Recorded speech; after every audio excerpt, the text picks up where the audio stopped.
Now, I request Dr. Anand Ramanan, the president of Sri Ramanasramam, to speak a few words. Dr. Anand?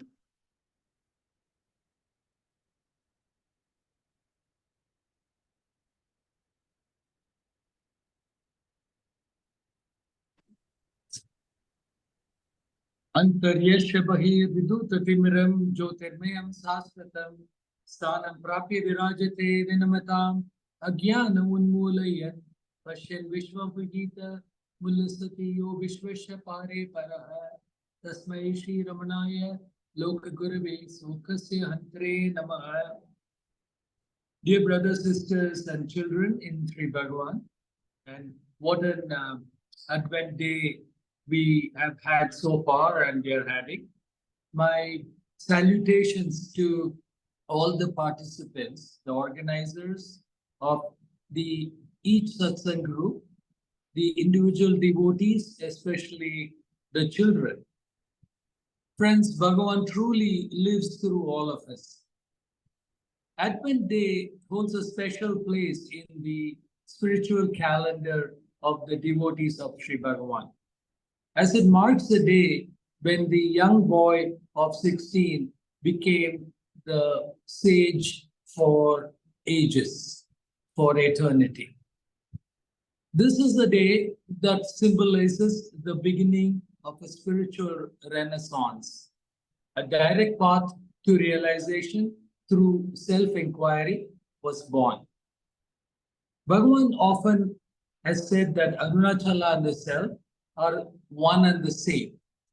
For his devotees, Arunachala represents a silent, ever-present awareness that Bhagavan thought was our true nature.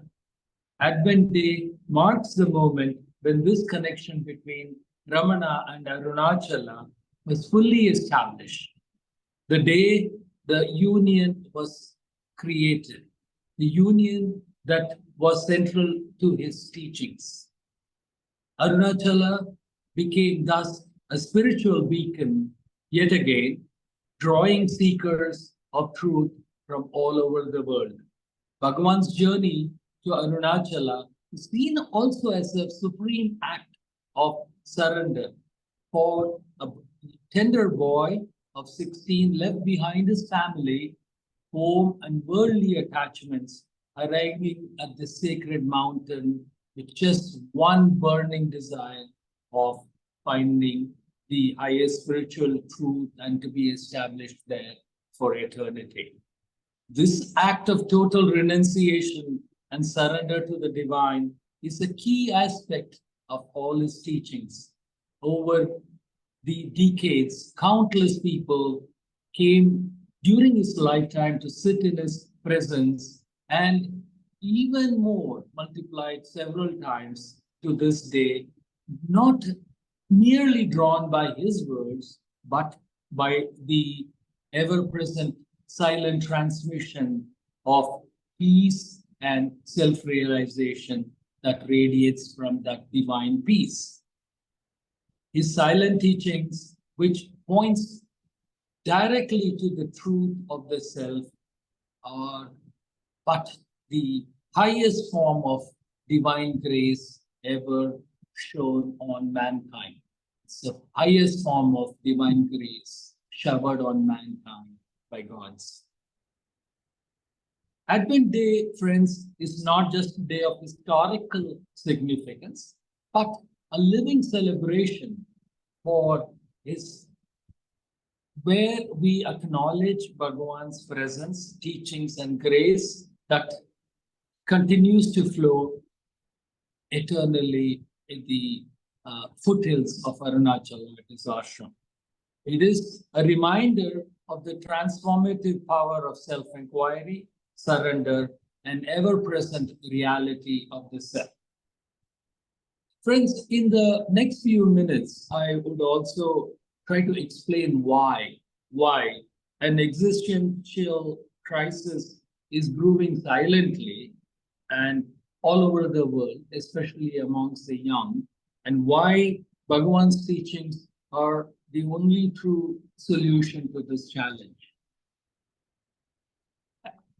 One of the pleasant duties of being the ashram president is being able to be participating with IIT Delhi students. These are some of the brightest minds, some of the engineering highest, the world ranks engineering school, young children, young youth with highest future ahead of them.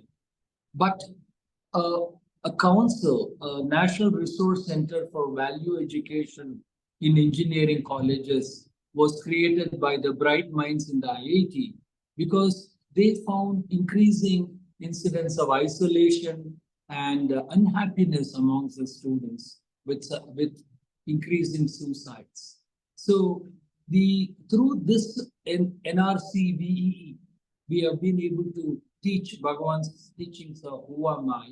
And glad to say what started with in a class of 60 with 28 students the first course every 6 months is now getting 150 applications for 60 students.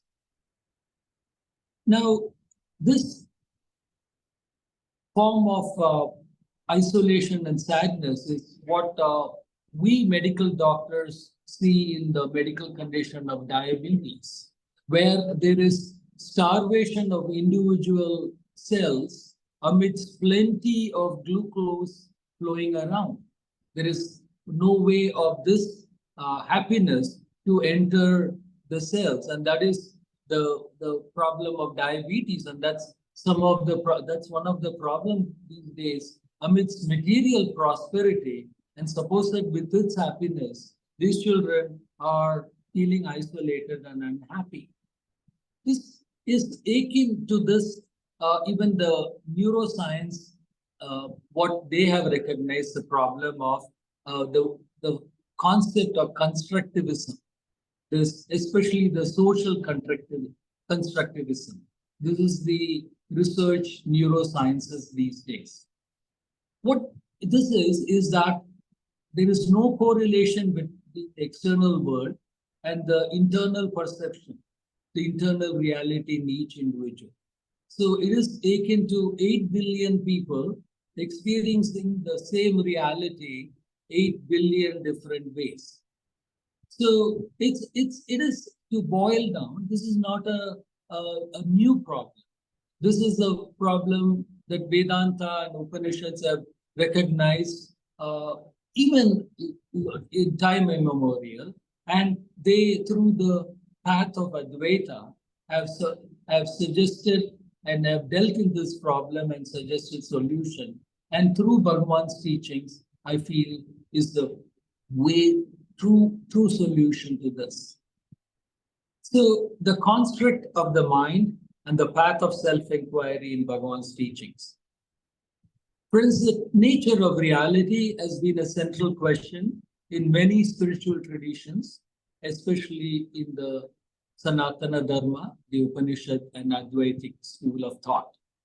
Self-inquiry is a means to dissolve the constructs of the mind and realize the true nature of the self, which is pure, unchanging, and beyond dualities. Bhagavan's teachings offer the practical roadmap to understanding how the mind creates the false sense of reality and how this false reality can be dismantled through direct inquiry into the nature of self. What we call reality is often not the ultimate reality, but is a construct constructed, created by the mind. The mind, with its ceaseless thought and desires, projects a world of duality and multiplicity, constantly reinforcing a sense of separateness from others and from the world. This sense of separation creates a variety of mental constructs, beliefs, identities, emotions, biases, and attachments, which then solidify into what we perceive as reality. Anything that we take in is colored, but our perception of the world with our inherent biases. So we truly don't experience the world in the true form, but we experience it through our lenses, our mental perceptions, our biases, and our color distractions of the mind. At the heart of the constructed reality lies the ego, the sense of the small I. According to Bhagavan, the ego is nothing more than a false identification of the self with the body, the mind, and the external world. This identification begins shortly after birth and deepens with time as the mind clings to various roles and experiences, thinking, I am this body, I am this job, so I am this emotion, so on. Thus, ego acts as the lens through which reality is interpreted 24/7. However, this ego-based interpretation is not the true nature of existence. In Bhagavan's teachings, the self or the Atman is the true reality. The self is pure consciousness beyond the confines of the mind, the body, and all the dualities, above all the dualities. The mind's constructs, its thoughts, emotions, desires, and attachments are transient and illusory, much like the waves on the surface of the ocean.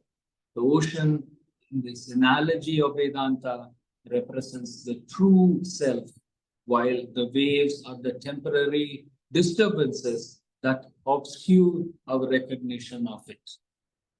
Bhagavan taught us that the mind, through its constant activity, creates the illusion of reality, which is referred to Maya in Advaita, Vedanta. Maya is the power of illusion that causes the one undivided reality, the self, to appear as many, thus giving rise to experience of the world as separate objects, events, and individuals. Through mind's filtering and conditioning, through its biases, we perceive the world as fragmented and separate from ourselves, leading to suffering, false attachment, and ignorance and unhappiness. This ignorance, known as avidya, and it is the root cause of all suffering.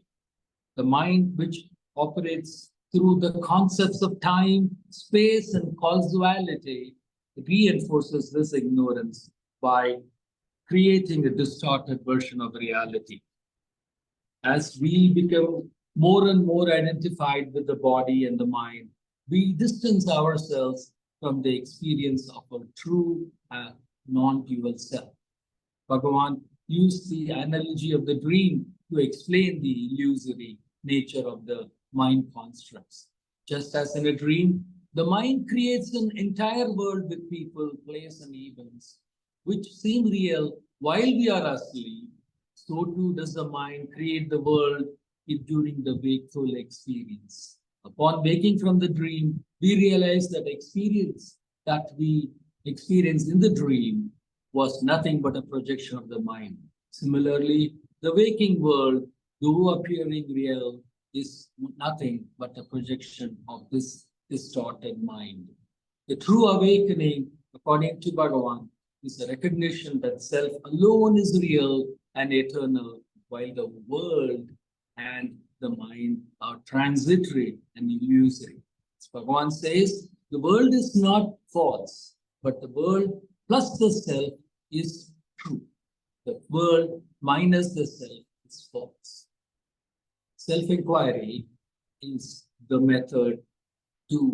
true method to dissolve all these mental constructs. The path of self-inquiry, Atma Vichara, is central to Bhagavan's teachings. It is the direct means by which the mind's constructs are dismantled and the true nature of the self is realized. The essence of self-inquiry is, of course, to ask the fundamental question, who am I and whence am I? This inquiry is not an intellectual exercise, but one of deep inward investigation into the self, into the source of the false ego, and the mind's constructs. And as Bhagavan assures us, once we start making this inquiry, the mind will vanish like the imposter of its own accord.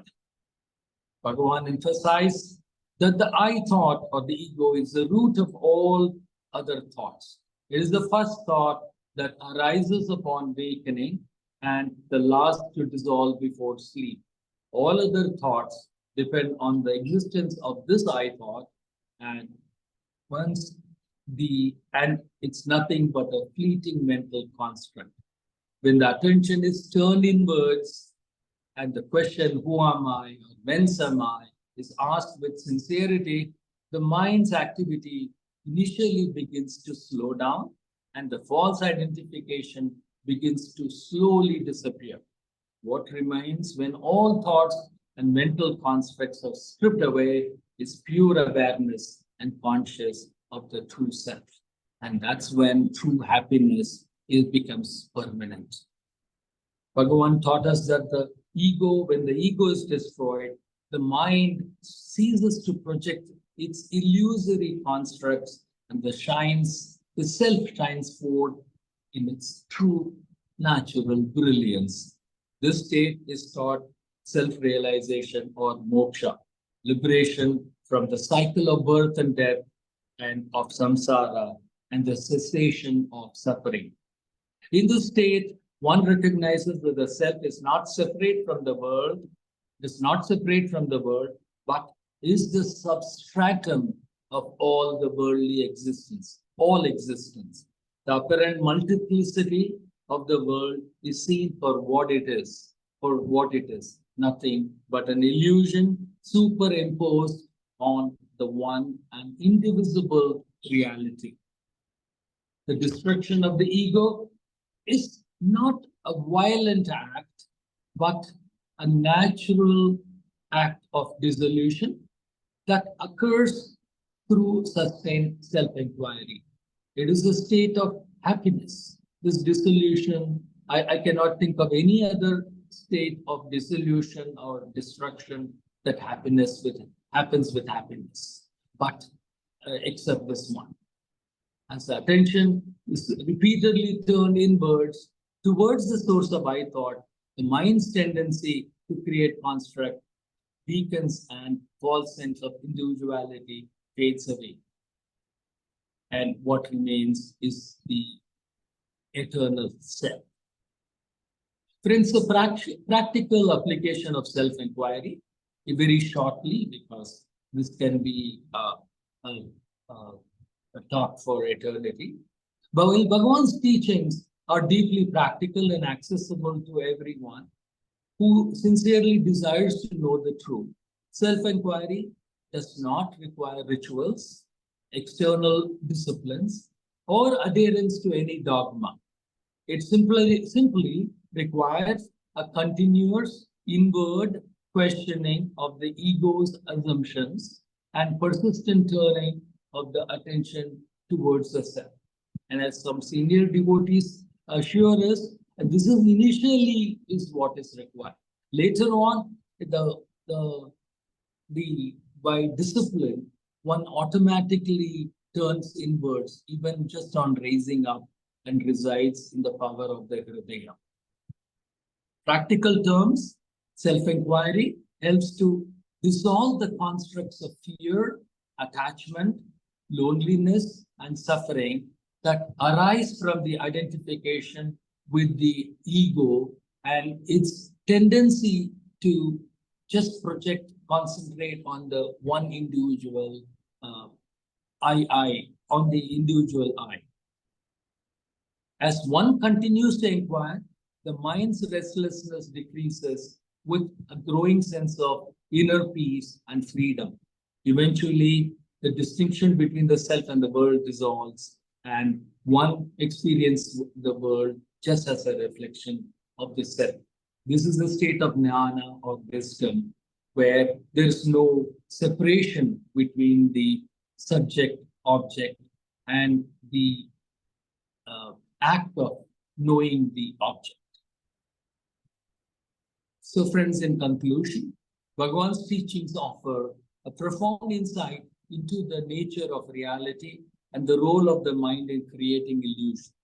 The mind, through its constructs, projects a false sense of reality based on the ego's identification with the body and the external world through its false strength. However, through the practice of self-inquiry, these constructs are dismantled, leading to direct realization of the true self. This realization is not a theoretical understanding, but a lived experience of unity, peace, and liberation.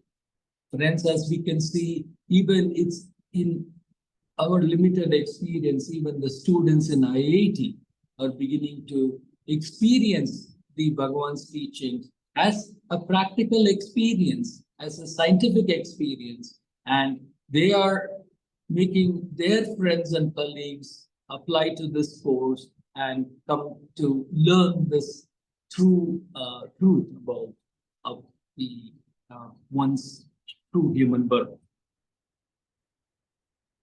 Self-inquiry, as taught by Bhagavan, is a powerful tool for transcending the limitations of the mind and experiencing the ultimate truth of existence.